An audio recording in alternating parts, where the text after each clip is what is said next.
Happy Lord's Day, Church. So before we go to our sermon, let me just give a brief report on what happened last week. So last week, nasa Kuala Lumpur, Malaysia po ako to attend the City to City Asia Pacific Coaching Intensive. So back in 2022, I was able to attend yung kanilang church planting intensive.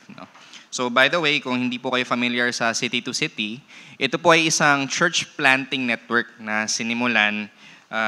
One of them was Tim Keller, if you know Tim Keller. And another is, isa sa mga leaders na is Jay Kyle.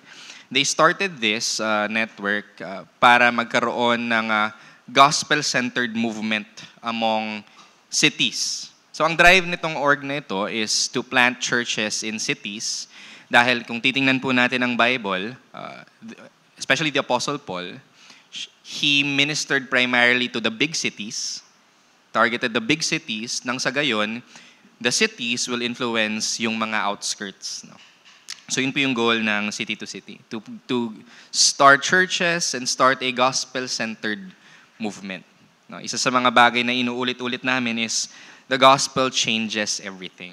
What transforms the church, the individual, society, is not the law, but the gospel. So nitong nakaraang linggo, I was blessed to have the opportunity to do the coaching intensive. So after nung church planting intensive, training as church planters, some of us went to the next level sa coaching. Ang goal namin is to provide coaching para sa mga gospel-centered church planters. Dahil according to studies, church planters na pumupunta sa kanilang mga kanya-kanyang mission na walang coaching, they tend to stop early. Hindi sila nagpapatuloy. But studies show na kapag mayroong coach yung church planter, they proceed to become fruitful and to flourish. So last week I attended a 2-day coaching intensive kung saan natutunan namin how to coach in a way that is talagang gospel-focused. So at first, when I was asked to join, sabi ko, hindi ba parang napakabata ko pa para mag-coach? And I learned na iba pala yung coaching and mentoring. So when you mentor someone, pinapasa mo yung experience at kaalaman mo. Right? So dapat mayroon kang baon at yun yung ipapasa mo. But when it comes to coaching, hindi yung coach yung magbibigay sa'yo ng advice. Siya yung magbibigay sa'yo, siya yung magpo-pose ng super good questions para mailabas mo yung gifts and yung insights and yung wisdom na naibigay na ni Lord sa iyo, pero hindi mo lang mailabas kasi masyadong magulo yung siguro busy ka or magulo yung utak mo.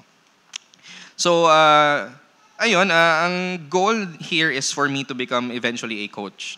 So, in the next 6 months, I will be partnered with 2 church planters and pastors. One is a Korean na nagmi-minister sa Australia, and another is a seasoned pastor sa Sri Lanka. So in 6 months, magkakaroon kami ng gospel coaching.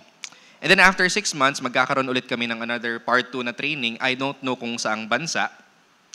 In order for us na mag-proceed pa kung ano pa yung mga dapat ma-learn until we get certification in coaching. So I ask for your prayers dito sa endeavor na ito that maging kingdom-minded tayo. Of course, we want the Lord to bless our church, but also we want the Lord to make a gospel-centered movement dito sa buong Pilipinas, to help church planters advance in their mission to plant gospel-centered churches. So please do keep City to City, and please do keep me in your prayers dito sa particular na ministry na ito. Now let's go to our Bibles. Buksan po natin sa 2 Timothy chapter 4, verses 1 to 8. 2 Timothy chapter 4, verses 1 to 8.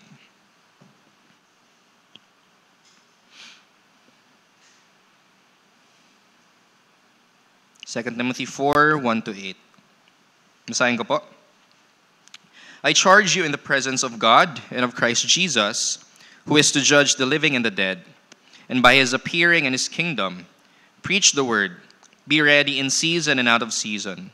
Reprove, rebuke, and exhort with complete patience and teaching. For the time is coming when people will not endure sound teaching, but having itching ears, they will accumulate for themselves teachers to suit their own passions, and will turn away from listening to the truth and wander off into myths. As for you, always be sober-minded, endure suffering, do the work of an evangelist, fulfill your ministry. For I am already being poured out as a drink offering, and the time for my departure has come. I have fought the good fight, I have finished the race, I have kept the faith. Henceforth there is laid up for me the crown of righteousness, which the Lord, the righteous judge, will award me on that day, and not only to me, but also to all who have loved His appearing. This is God's word. Tayo po yung manalangin. Panginoon, salamat po sa araw na ito, na kami po ay muli ninyong tinipon upang sambahin ang inyong ngalan at upang matanggap ang inyong biyaya. Panginoon, kayo po ang gumabay sa amin sa pamamagitan ng inyong banal na Espiritu. Ihanda niyo po ako sa pagdadala ng inyong mensahe at ihanda niyo po ang puso't isipan ng mga nakikinig. Panginoon, naway si Kristo ang maitaas ngayong umaga. Maraming salamat po sa ngalan ni Jesus. Amen. So, konting recap lang, no? Last week, natutunan natin kung ano saan manggagaling yung power natin, yung encouragement natin, whenever we face suffering. And that is the Scripture. We stand on God's Word. Dahil sa salita ng Diyos natin makikita ang good news, ang gospel, that tells us, though we have failed, though we are discouraged, though we are sinful, Christ redeemed us by His blood.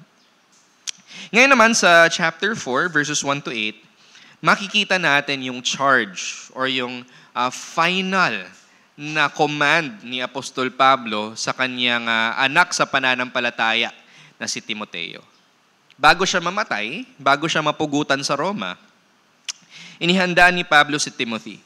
Ito ang dapat mong pag-focusan sa iyong ministry. Ito ang calling na natanggap mo mula sa Panginoon.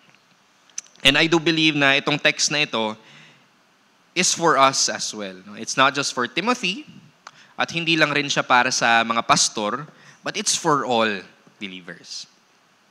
So anong tinuturo nitong text natin this morning? God's Word tells us that God wants us to be faithful gospel people.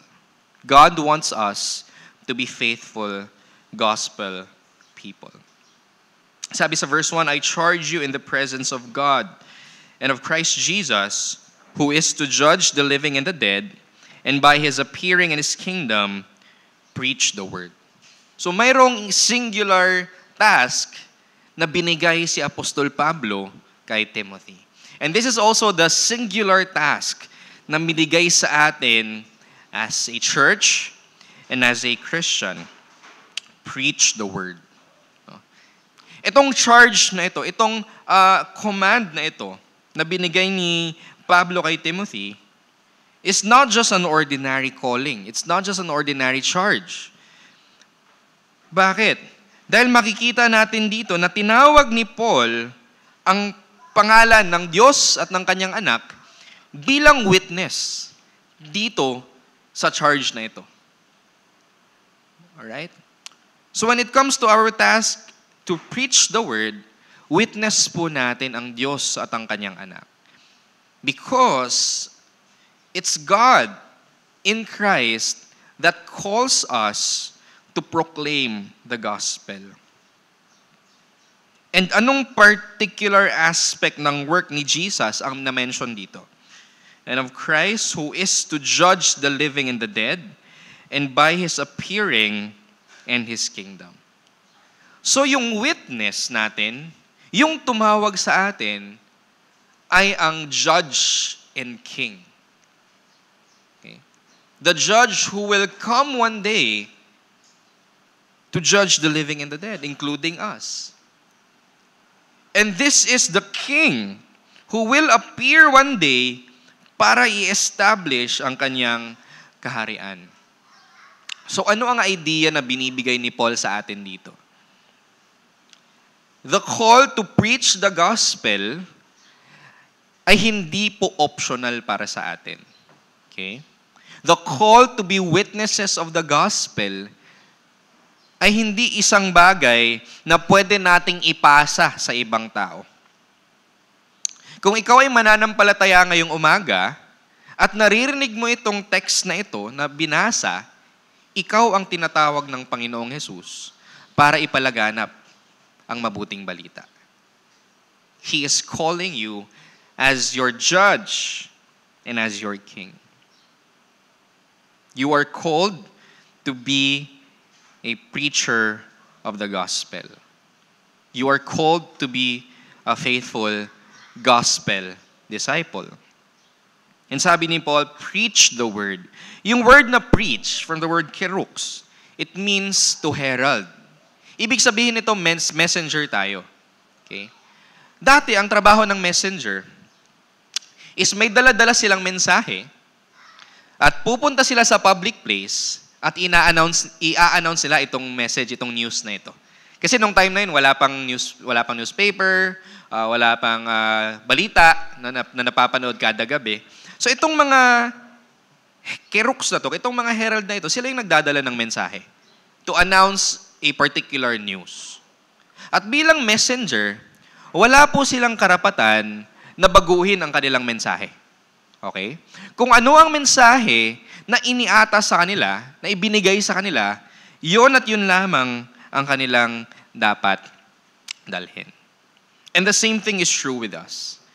Bilang mga heralds, bilang mga messengers ng gospel, wala po tayong karapatan na baguhin ang mensahe na ibinigay sa atin ng Panginoong Hesus. Ang good news, ang gospel that speaks of the life, death, and resurrection of Jesus, ito lamang ang tanging dala-dala nating mensahe. Well, of course, ang mga testimony natin ay good messages. No?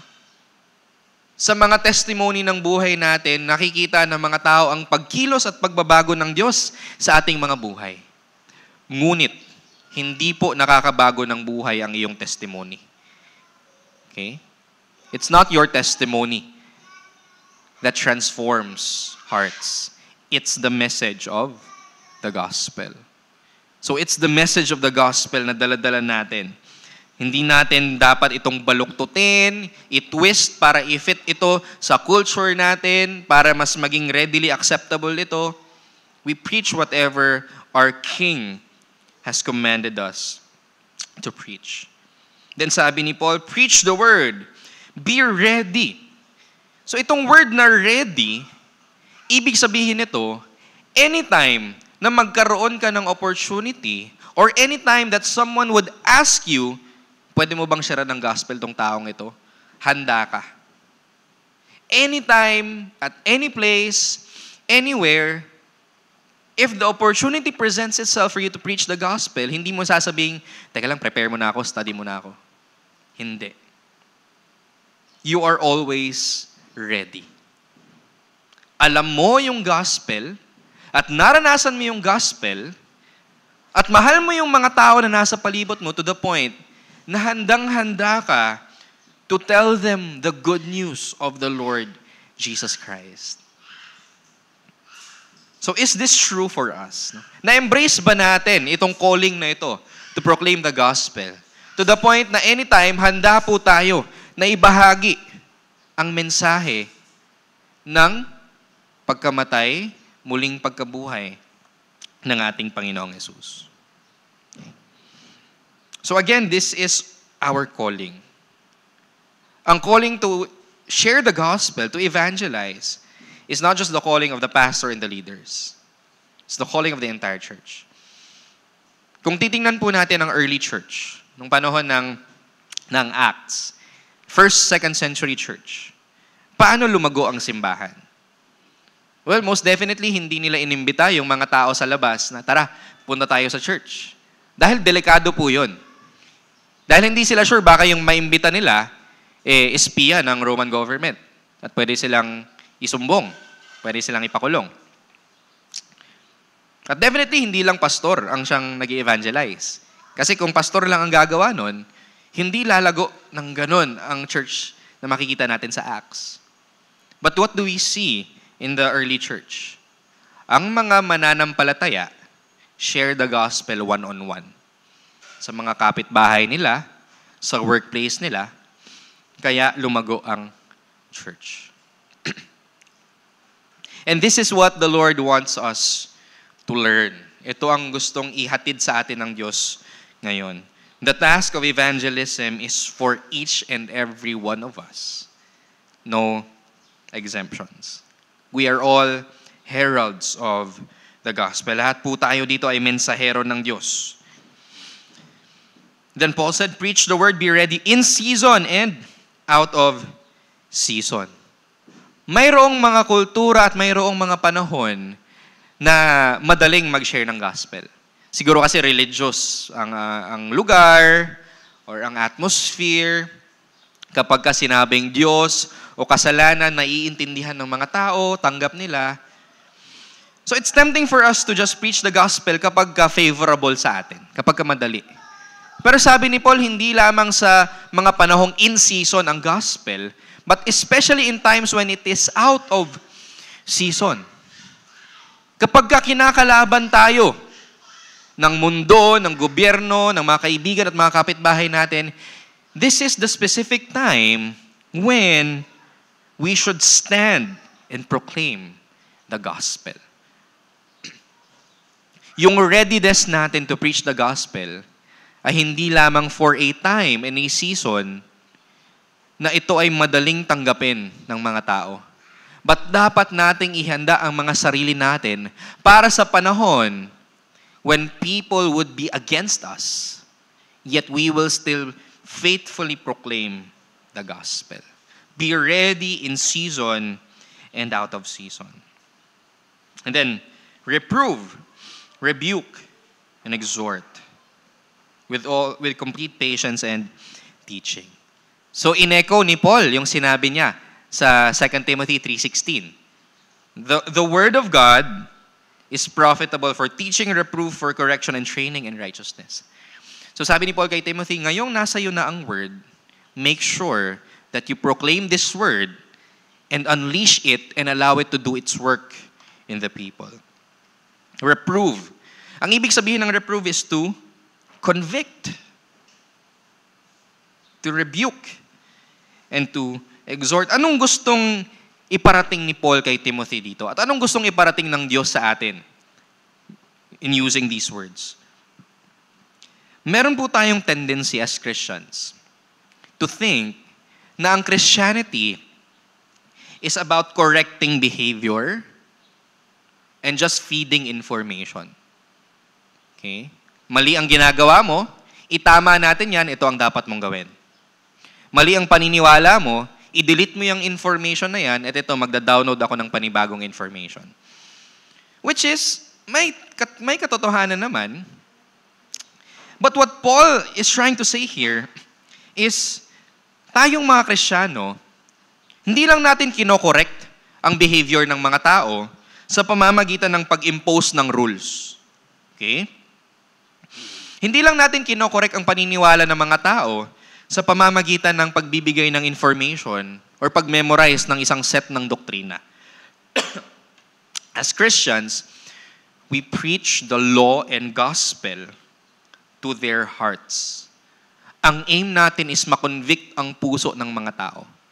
Hindi lamang makorek ang kanilang outward behavior, hindi lamang sila magkaroon ng kaalaman tungkol sa Biblia, kundi magkaroon ng panibagong puso sa pamamagitan ng pangangaral ng law and gospel. Because this is what the new covenant is about. If you read Jeremiah 31, Ezekiel 36, anong sabi ng Diyos doon? I will give you a new heart and a new spirit. I will write the law in your hearts. So our goal as a church is to faithfully proclaim the gospel so that the Spirit would transform their hearts. Ang gospel, ang mensahe na ibinigay sa atin ng Diyos para baguhin ang puso ng mga tao.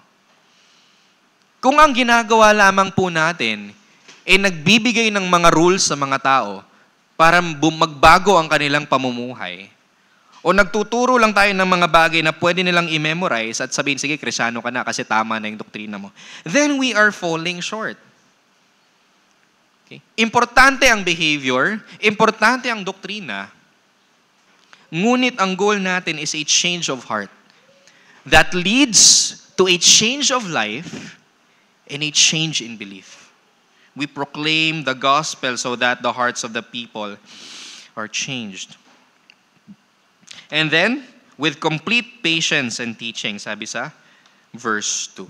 Lahat ng bagay na ituturo mo, Timothy, dapat ka maging patient.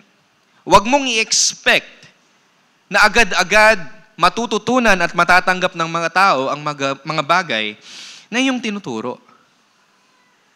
Complete patience. And teaching, the word teaching is didake. Ibig sabihin ay careful at matalinong paraan ng pagtuturo. Ibig sabihin, sinasabi niya kay Timothy, huwag kang pabanjing-banjing. Kailangan mong mag-aral. Kailangan mong aralin ang mga bagay na tinuturo mo at kailangan mong aralin ang mga taong kinakausap mo nang sa gayon, effectively mong maibabahagi sa kanila ang iyong mga itinuturo. Ganon din po ang calling ng Panginoon sa atin. Huwag tayong matempt na kapag nag-share tayo ng gospel one time, tapos nireject nila, sige, tama na yan. Let's move on to other people. With complete patience.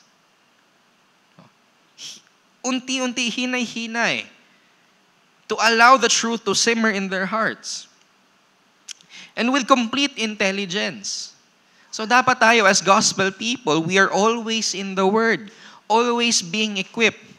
Asking questions sa mga elderly in the faith or sa pastor, what is this doctrine all about? Paano ko mai-share ang gospel most effectively? Okay?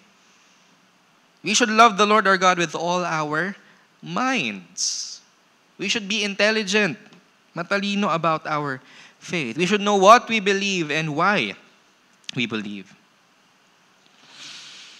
Now, bakit importante itong exhortation na ito kay Timothy? Verse 3. For the time is coming when people will not endure sound teaching, but having itching ears, they will accumulate for themselves teachers to suit their passions, and will turn away from listening to the truth and wander off into myths. Darating ang panahon, Timothy, na itong mga taong ito, rather than hear the truth, mas gugustuhin nilang pumili ng mga teacher and preacher na ituturo yung mga bagay na gusto nilang marinig. Ayaw nilang magkaroon ng mga preachers na i-correct yung kanilang way of life, yung kanilang nakasanayang pamumuhay, yung mga doktrinang na-establish na sa kanila. There will come a time na ayaw nilang makonfront ng word. Gusto nila i-affirm lang sila, sige, okay ang ginagawa nyo, tama yan, magpatuloy lang kayo. There will come a time when even Christians mag-hire ng mga teachers who would say true things, totoo ang mga sasabihin, ang mga ituturo, but safe teachings. Mga katuroang hindi aalog sa simbahan kapag mayroon silang mga maling ginagawa at maling tinuturo.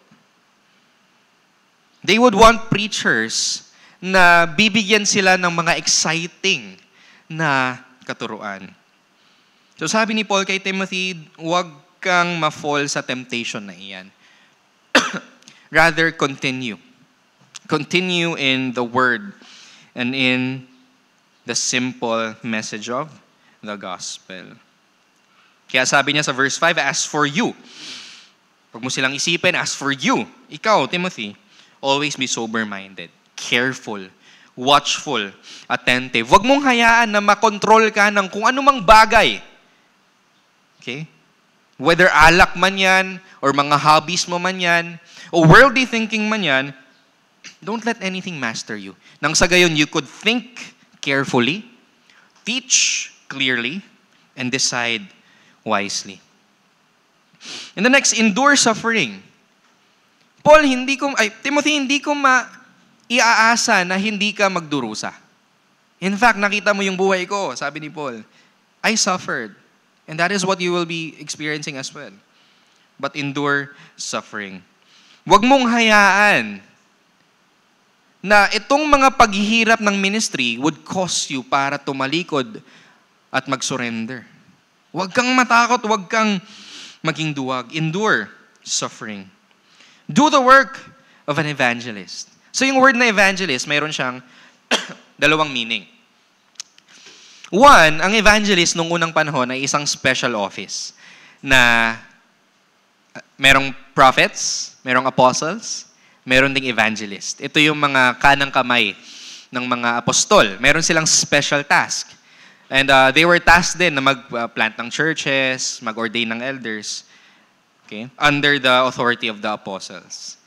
So yung ganong klaseng evangelist, wala na po yun ngayon. No? We don't have that office anymore. Ang office na mayroon tayo ay dalawa lang sa New Testament. Elder, pastor, bishop, magkakaparehas lang yun. Elder, pastor, bishop, and the deacon. Yun na lang ang offices na natira. Pero meron ding second meaning ang evangelist.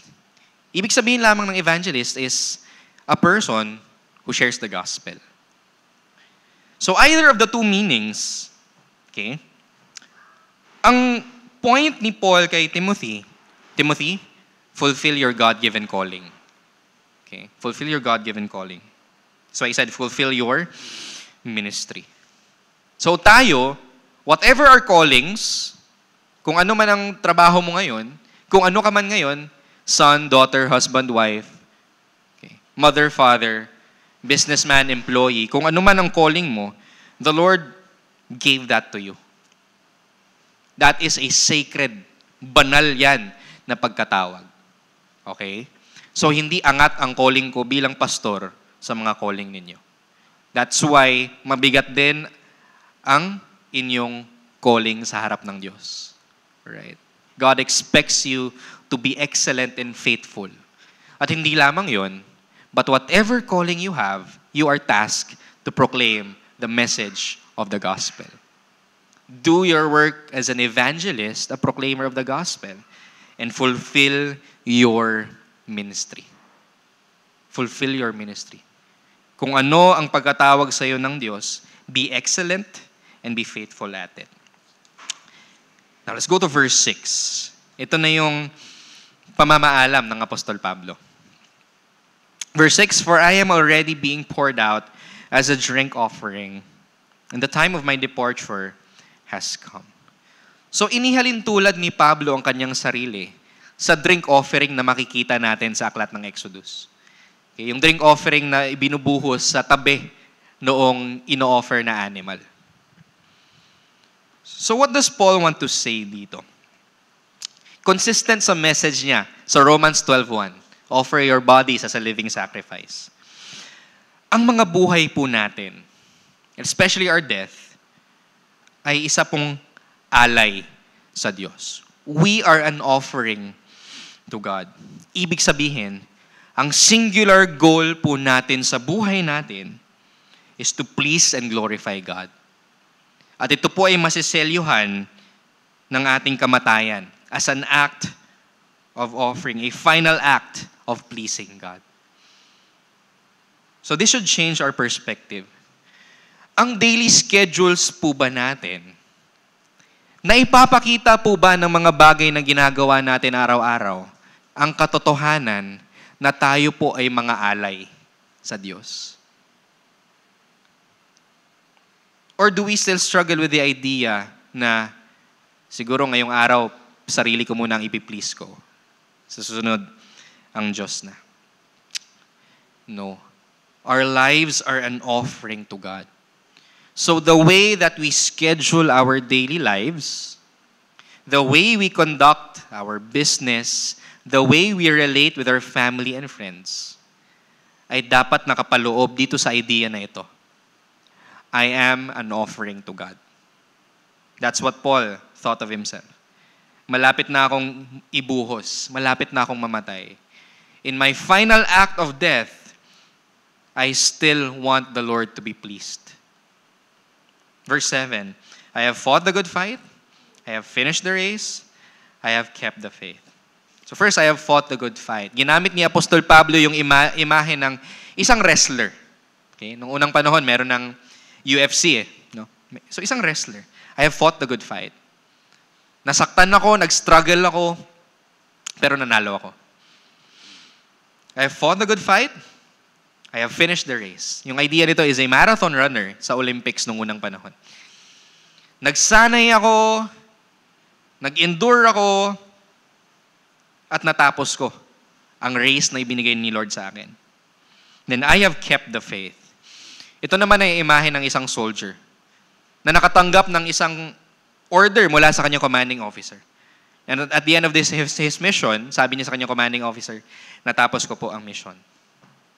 This is the picture of the Christian life. We are wrestlers who struggle. We are runners who run with endurance. We are soldiers na walang kalayaan to do our own task, but to fulfill our God-given mission. I have fought the good fight. I have finished the race. I have kept the faith. And because of that, verse 8, henceforth, there is laid up for me the crown of righteousness, which the Lord, the righteous judge, will award to me on that day, and not only to me, but also to all who have loved his appearing. Sabi ni Paul, mayroong korona ng katuwirang nag-aantay sa akin. And he is looking forward na makuha yon. Now, itong korona na ito, hindi po ito reward for Paul's good works. Okay? Dapat klaro po yun. Itong korona na matatanggap ng mga mananampalataya, hindi po ito isang bagay na ma-earn natin because of our goodness. Okay? Hindi po mangyayaring one day, kapag napunta ka ng langit, tapos tatamad-tamad ka, ikaw lang yung walang korona. Okay, I've heard that preached before, but I don't think that's biblical at all. Because, saan lang ba nanggagaling ang righteousness ng isang tao? Mayroon ba tayong righteousness na maiiimbak sa langit? No. The only righteousness that we have is the righteousness of Christ. Ang tanging katuwirang tatanggapin ng Diyos ay ang katuwiran ng kanyang anak na walang bahid ng kahit anong kasalanan. So itong crown of righteousness na ito ay symbolic. Ang nais iparating nito is, sa ngayon, hindi pa natin fully nararanasan at na-enjoy yung righteousness ni Christ. But balang araw, kapag face-to-face na tayo kay Jesus, then and only then, may enjoy natin yung fullness and completeness ng pagiging matuwid kay Kristo. And that is what we are looking for. That is what we are hoping for. That moment of fully enjoying the blessedness of Christ face-to-face.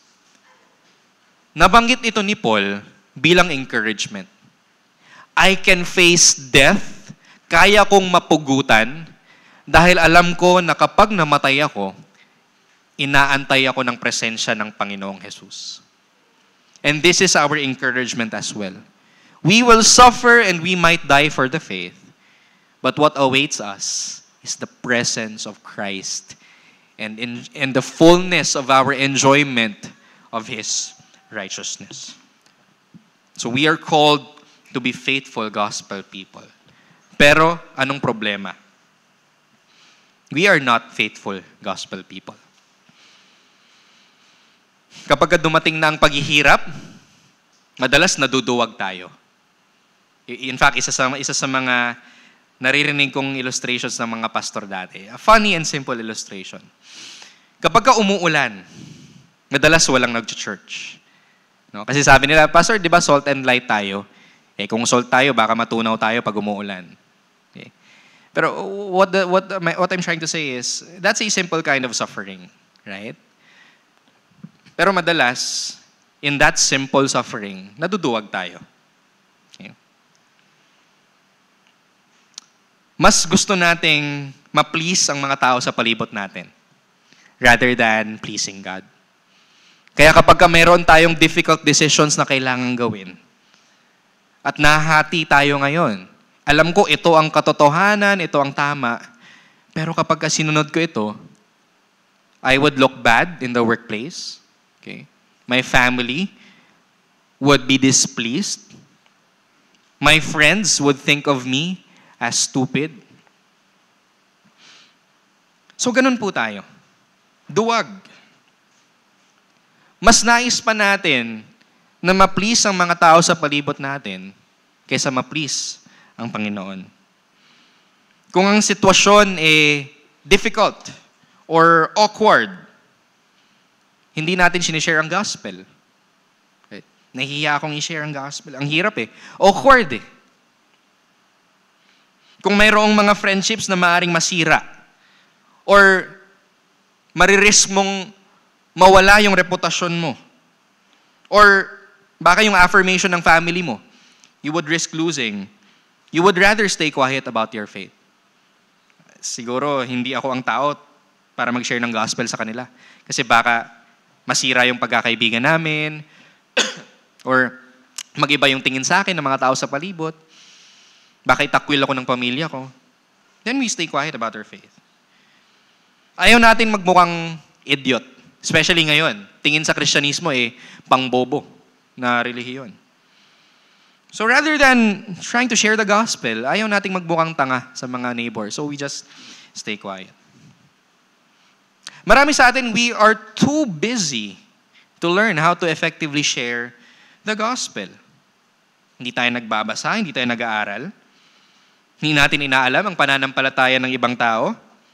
Because we claim that we are too busy. Masyado kaming busy, pastor. Walang time magbasa. Walang time makinig ng lectures. Walang time to research.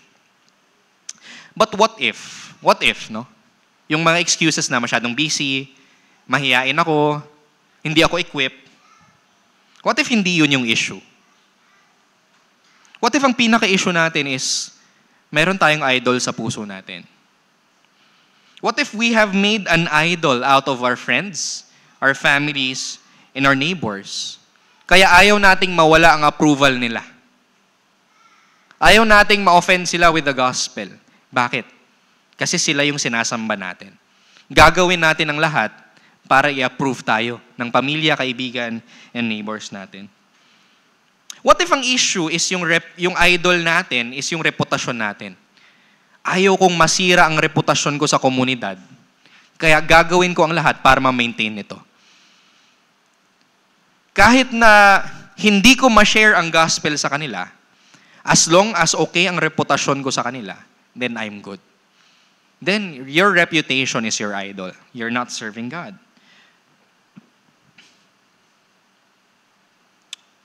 So what if yung idol nyo is yung work ninyo?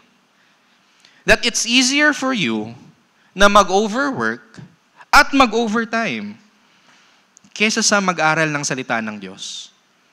And to work on being better evangelists. Or sa iba sa atin, what if comfort yung idol natin? Na mas gugustuhin pa nating matulog ng 10 oras sa isang araw. Or mag-binge watch sa Netflix.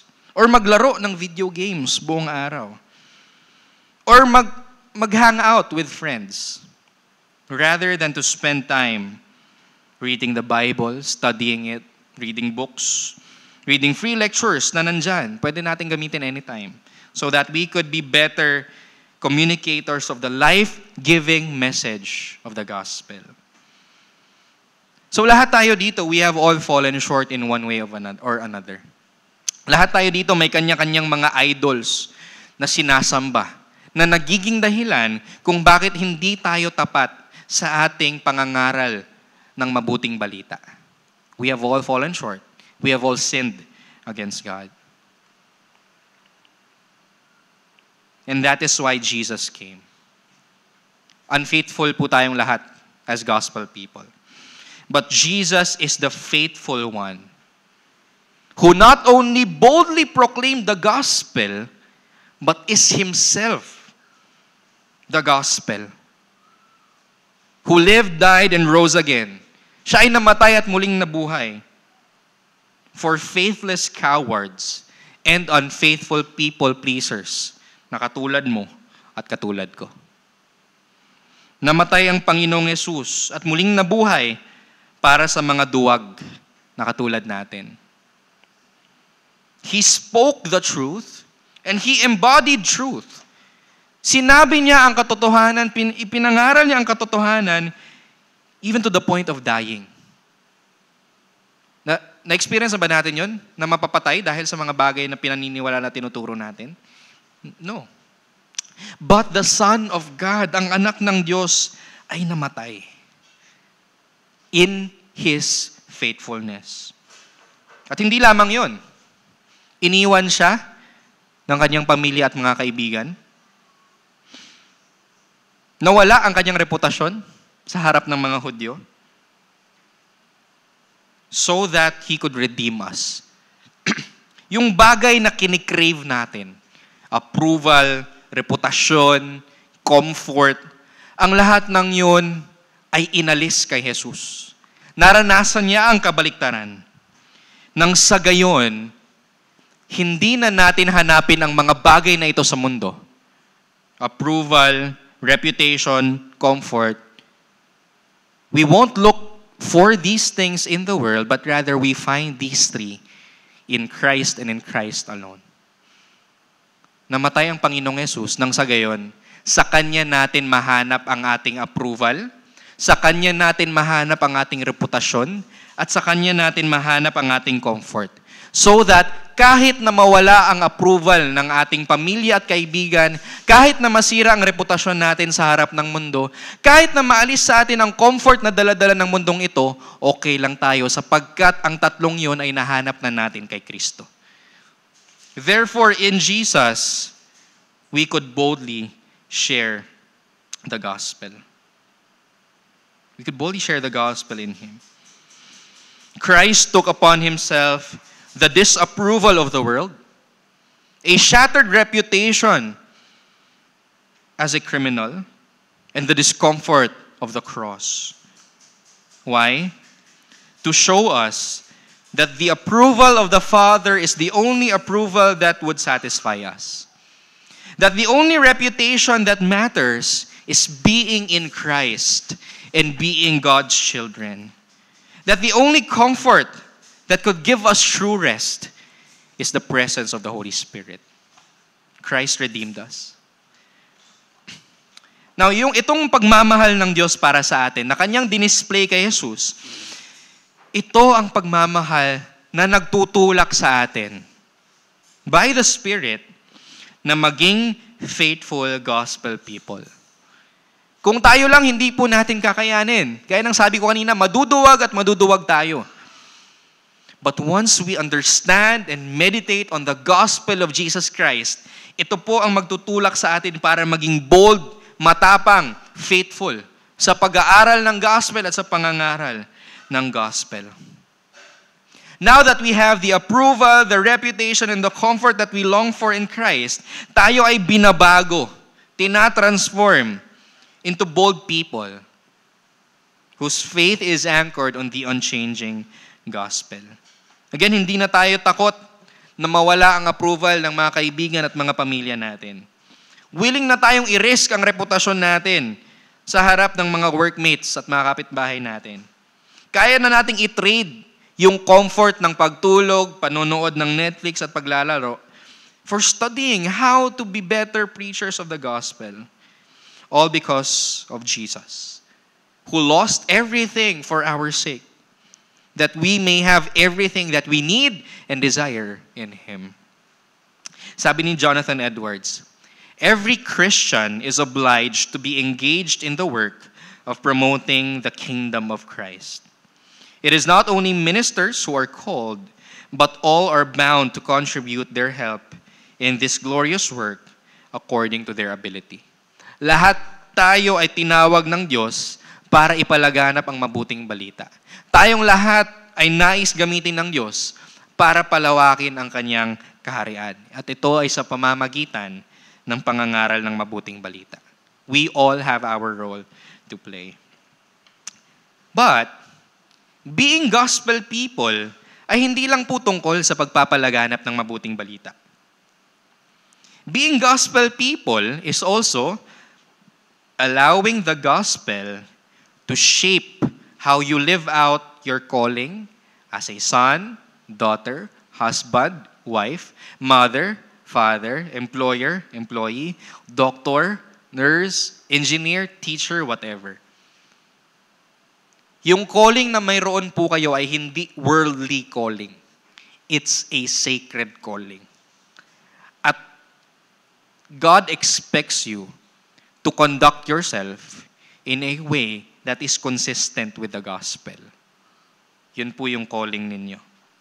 Wherever you are, whatever your calling, because of the gospel, ang desire nyo now ngayon is to conduct them for the glory of God. Because that is God's specific calling for you. You could glorify God in being a good employee, pagiging masipag na tauhan. You could glorify God in being a boss in your company in the same way that I could glorify God by preaching here in the pulpit. You have a sacred calling. Sabi ni Martin Luther, therefore, let every man fight the good fight in his own calling. If you are a man or woman and say to yourself, I will fulfill my ministry. I will not run away into a monastery, but will do the work which God has given me and seek no other. You are fighting the right battle. If you are a husband or wife, you have your calling from God. And so have the slave, the maid, and the mayor. So sabi ni Martin Luther, hindi mo kailangang pumasok sa isang monasteryo, sa isang seminaryo, o maging full-time pastor in order to be a minister. Kung nasaan ka ngayon, yan ang calling ng Diyos sa iyo. Kaya pagbutihin mo at pag-igihan mo.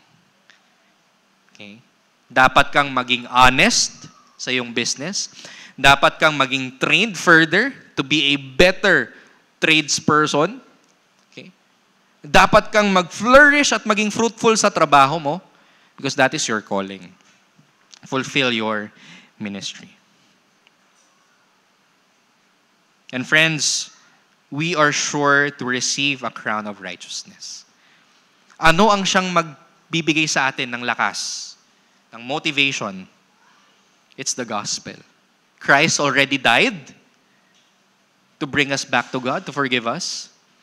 Christ is present right now by the power of the Holy Spirit, reminding us of the gospel, granting us the power to fulfill our calling.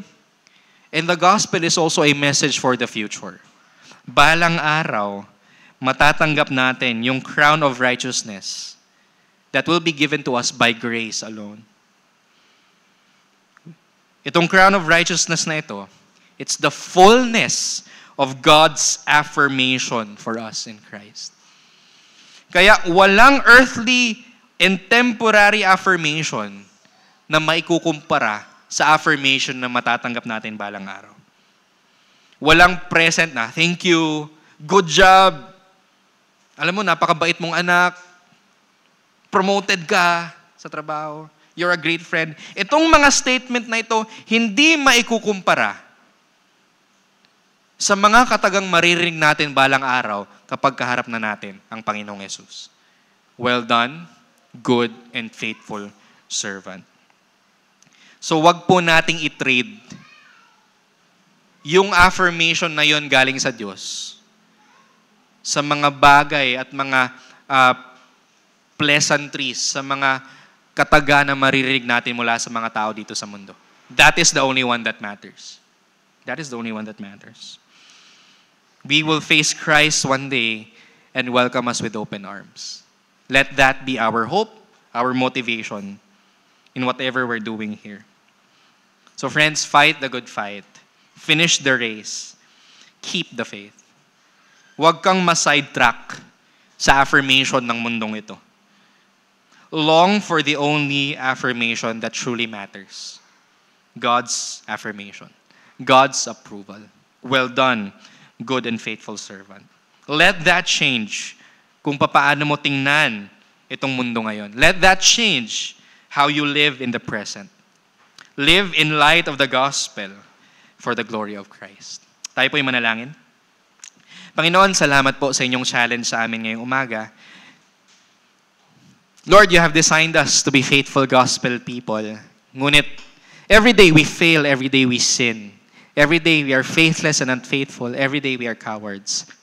But thank you, Lord, dahil si Jesus ang siyang nagpakatatag. He became the bold one and lost everything so that in Him we could have everything that we long for. Panginoon, naway itong gospel na ito ang siyang magtulak sa amin to be faithful gospel people every day and wherever we go. Sana po, by your Spirit, allow us to be faithful in our callings and to be faithful in proclaiming your gospel. And Panginoon, itanim niyo po sa puso namin itong hope, itong longing na ito for your approval, which we will experience one day fully. You approve of us already now in Christ. But one day, mararanasan namin yung completeness and fullness ng approval na yon when we see your Son face to face. Help us to long for that. Help us to treasure that. Stamp eternity in our eyeballs, O God, so that we will live in light of eternity. Bless each one who is here, and even yung mga kapatid po namin na hindi nakadalo ngayong umaga. I pray that you take care of them wherever they are, and I pray that you open up their schedule so that they could join us in the next Lord's Day worship services. We entrust to you our church. Shape us according to the gospel. Mold us in the likeness of your Son. We love you, O God, in Jesus' name. Amen.